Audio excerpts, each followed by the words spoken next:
రాగి పిండి, శనగపిండి, కార్న్ ఫ్లాక్, అల్లం వెల్లుల్లి పేస్టు, బేకింగ్ సోడా వేసిన తర్వాత వాటిని చికెన్తో కలుపుకుంటే చికెన్ పకోడా రెడీ చేస్తాను. చూడండి, ఇలా ఒకటొకటిగా ఒక్కొక్క ముక్కగా చికెన్ వేసుకోవాలా.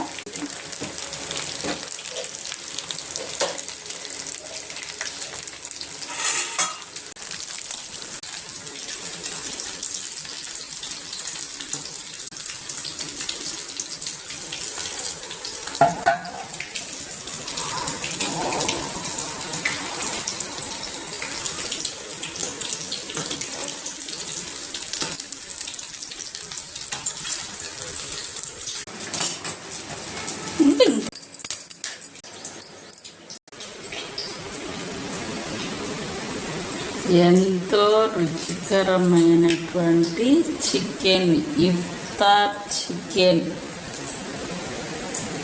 ఈరోజు